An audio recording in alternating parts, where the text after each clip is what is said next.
کہ حضور کی شان ہی اتنی نرالی ہے کہ حضور نے کبھی کسی کو تشنا نہیں چھوڑا۔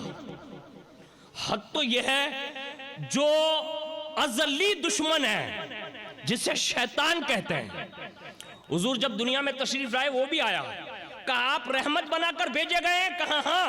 کہا سب کو حصہ ملتا ہے، مجھے بھی ملے گا؟ یعنی یہ رحمت کا حصہ مجھے بھی ملے گا؟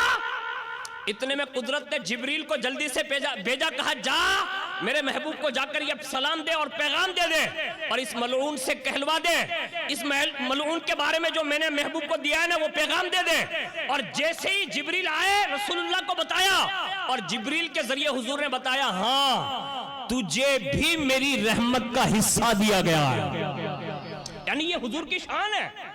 اب اس نے پوچھا، کہا آپ بتائیے کہ مجھے کون سی رحمت کا حصہ ملا ہے؟ تو فوراً ارشاد فرمایا حضور نے، کہا رب کا فرمان آیا ہے کہ جب تک میں دنیا میں آیا نہیں تھا، یعنی جب تک حضور کی میلاد نہیں آئی تھی، کہا ہاں، کہا تب تک 2 فرشتے تجھے غصے مارتے تھے، یعنی باقاعدہ تیرے اوپر یہ سزا تھی، قیامت تک تجھے فرشتے ماریں گے منہ پر۔ لیکن جس دن میری ولادت ہوئی نا، قدرت نے فرمایا، کہا فرشتوں ہٹ جاؤ، اگرچہ یہ ازلی دشمن ہے، کہا ہاں لیکن میرا محبوب آ گیا ہے، جب وہ سب کے لیے رحمت بنا کر آیا ہے نا تو کم از کم اس میں تخفیف کر دیتا ہوں۔ یعنی جب حضور آتے ہیں تو ازلی دشمن کی یہ تخفیف کر دی گئی۔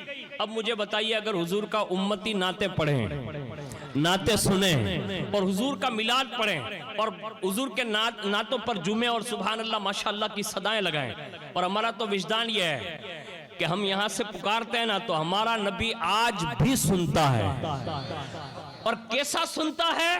تو فرماتے ہیں دور و نزدیک کے سننے والے وہ کان، یعنی اگر سمندر کی تہ میں کوئی پکارے تو بھی سنتے ہیں، تحت الثری سے پکارے تو بھی سنتے ہیں، آسمان سے پرے سے کوئی پکارے تو بھی سنتے ہیں، اور اگر کوئی 12ویں رات میں حضور کے میلاد میں پکارے تب بھی حضور سنتے ہیں۔